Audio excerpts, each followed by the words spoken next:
Jason joined the other first-year students in the cafeteria and found a seat at one of the long tables. The room buzzed with chatter. Mr. Norbert, the principal, arrived and instructed the students to sit down. He was a very plain man, seemingly.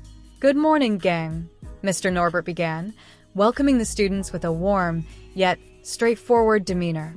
He flipped a coin in the air and caught it expertly. "This is money. Around this school campus, money is used to operate all the autonomous machines." Jason watched intently as Mr. Norbert continued. "For example, the bus fee is $2.10, so you'll need to use exact change. The payphones take quarters, but each call costs 21 cents, which means if you use a quarter, it'll eat 4 cents. A student raised their hand, looking confused. "What's a payphone?" the student asked. Mr. Norbert walked over to the payphone in the cafeteria. "This is a payphone. You hold it up to your face like this to talk," he demonstrated, lifting the receiver. "And you use the keypad here to dial the number." Despite the clear explanation, some of the students still seemed confused. Another student spoke up. "I'm rich, so this shouldn't be a problem." Jason listened closely as Mr. Norbert addressed this. "None of you have physical money, so it doesn't matter how rich you think you are. You will get money and learn how to handle it. You can earn money by submitting large, useful blocks of data with your AI companions, trying out for interschool sports, or doing chores around the campus. However, you are not to gamble or be reckless with your money. There's a zero-tolerance policy for violence on campus," he emphasized. He continued, "Our teachers are unconventional, and complaining will not be tolerated. Do not mess with them, as not just anyone can be a teacher here." Having finished his instructions, Mr. Norbert lined up the students. "To start your day and your temporary life here, you'll each receive $5. Make it count." One by one, the students took a $5 bill. Jason found Sanjo, and they went to the back of the line together to talk. "Hey, Jason." Sanjo greeted him happily. "How are we supposed to handle money?" "Maybe just keep it in our pockets for now," Jason suggested. When it was his turn, he asked Principal Norbert, "What about student IDs?" Mr. Norbert handed him the $5 bill and replied, "This is your ID, basically." Jason nodded, taking the bill. Jason and Sanjo made their way to the meal counter, ready to order breakfast. As they walked, Jason couldn't help but take in the sights around him. The cafeteria was bustling with activity, and it was clear that everyone was still getting used to their new surroundings. While waiting in line, Jason noticed a girl sitting at one of the tables with a cherry hairpin in her dark hair. There was something captivating about her, and Jason found himself staring for a moment. The hairpin glinted in the light, catching his attention. Sanjo went ahead and ordered a bowl of cereal for $1. He was surprised to receive coin change and looked at the coins in his hand with a puzzled expression. "I got change. Didn't expect that," he muttered. Jason, still distracted by the cherry hairpin, stepped up to order. The lunch lady, a woman in her 50s with a hairnet, quickly prepared and handed out orders. Jason asked for a milkshake, which cost $4. As he handed over his $5 bill, he received $1 in change and the milkshake in a disposable cup. "Here you go," the lunch lady said, handing him the milkshake with a practiced efficiency. Jason took it, realizing his mistake too late. "Thanks," he said, trying to sound polite. He turned to Sanjo, who was looking at him with an amused expression. "Ice cream for breakfast? That's weird," Sanjo remarked, raising an eyebrow. Jason shrugged, trying to play it off. "I'm just really hungry," he said. Jason's milkshake was chocolate, just like the ones he used to get at home. He couldn't help but feel a bit nostalgic as he took a sip. There wasn't anything here to remind Jason of home except for his breakfast. The two of them found a spot to sit with their breakfast, choosing a table in front of Emily and another girl. The cafeteria was filled with students, some of whom were notably starting a popular trading card game called Rogue Sprites. As they settled down, Jason glanced over at Emily. She was engaged in conversation with the girl next to her, but he couldn't help but notice the cherry hairpin again. "Hey, I'm Jason," he said, trying to introduce himself casually. Emily looked up and smiled. "Hi, I'm Emily. Nice to meet you," she replied. Sanjo nodded in greeting. I'm Sanjo. Looks like we're all in the same boat, huh? Emily's friend joined in. I'm Cassie, but everyone calls me Sassy, she said with a big grin. Jason couldn't help but think that the nickname didn't quite fit, but he smiled anyway. Nice to meet you, Sassy, he said. Sanjo had to say something about his favorite card game. Hey, do any of you play Rogue Sprites? I've been playing for a while now, and I'm already seeing other people play it here. Emily shook her head. I haven't played much, but it's interesting. Cassie added, I've seen people play, but I haven't tried it myself. Jason smiled, feeling a sense of camaraderie forming. Maybe we can all play together sometime. I've seen some of the cards. It looks cool, Jason said, taking a sip of his milkshake. In the midst of their conversation, Emily looked at Jason's milkshake and asked, Hey, can I have a sip of your milkshake? Jason felt a jolt of nervousness, but managed to nod. Sure, he said, handing her the cup. Inside, he was frozen with anticipation. As Emily took a sip, Sanjo and Cassie stopped talking and watched the interaction closely.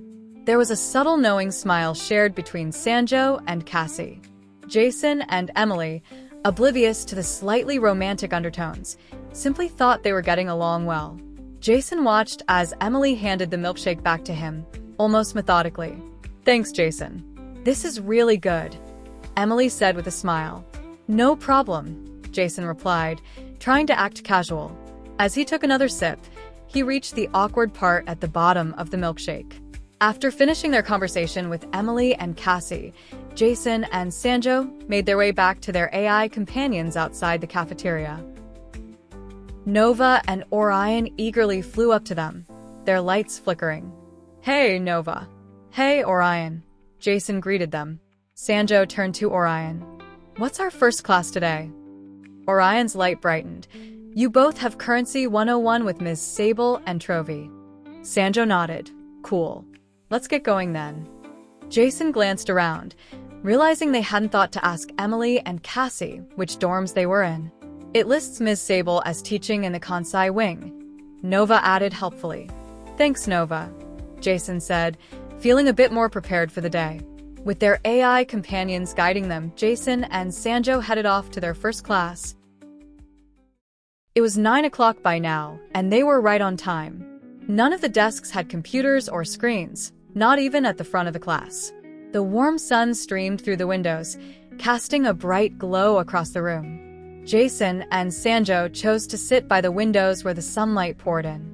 Hey, there are no computer screens, Jason said out loud, looking around the room. Nova floated near Jason, her light brightening. That's because I'm your computer, Jason. I can help you with anything you need, she said cheerfully. Orion, hovering next to Sanjo, added, Remember, Sanjo, I'm not just a tool. I'm here to assist and support you. Sanjo smiled.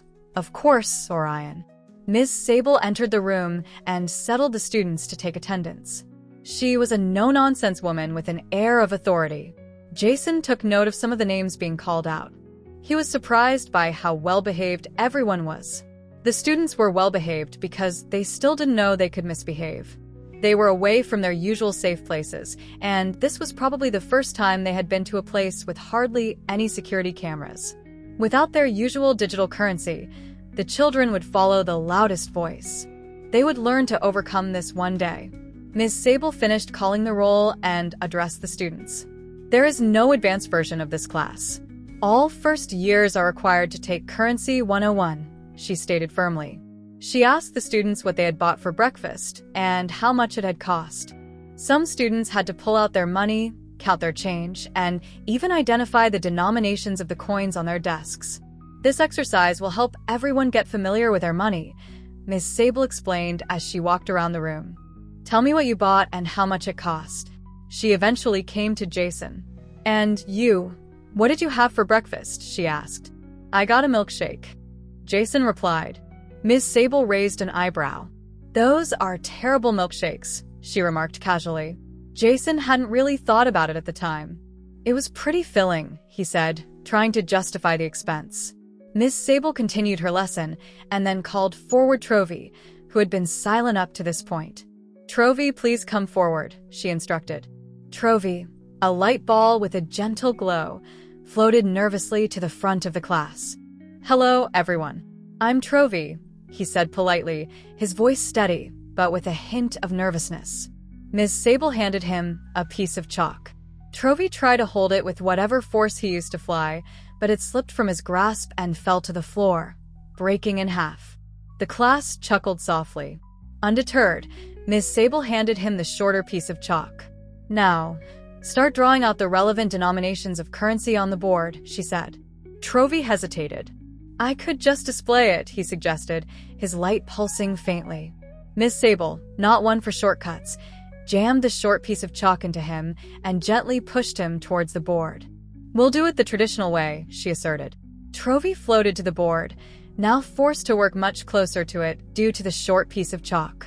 He wasn't very good at drawing on the chalkboard, but he diligently began to sketch out the currency denominations as best he could despite the short piece of chalk. Ms. Sable continued her lesson. "Now that you've all had a look at your money, let's talk about where you can earn more of it," she said, pacing in front of the class. "At this school, you have several opportunities to earn money. You can try out for sports teams, volunteer in the cafeteria, help with yard work, or even assist with administrative tasks." She paused, looking around at the students. "For example, volunteering in the cafeteria can earn you a decent amount, and it's a great way to contribute to our community." Jason found himself thinking about the cafeteria and wondered if there might be other interesting places around the school to explore. The thought sparked a subtle curiosity in him. Ms. Sable continued, "Remember, your AI companions are here to help you, but sometimes they might need a little reminder to pay attention." She smiled at Trovy, who was still struggling with the chalk. She handed out a small wallet to each student. "You'll need these to keep your money organized. Take good care of them. If you want to customize your wallet or buy a new one, you can find a lot of personalized items at the campus mall. It's a great place to explore and find things that reflect your personality." Jason put a single coin in his wallet, closed it. He had never really thought about work, but the options mentioned sounded surprisingly fun. The idea of trying out for sports teams or even volunteering in the cafeteria piqued his interest. Ms. Sable wrapped up the lesson, reminding the students to keep their wallets handy and pay attention to their AI companions. That's all for Currency 101 today. Spend the rest of the class writing a report on these basics. Baby, kiss me again.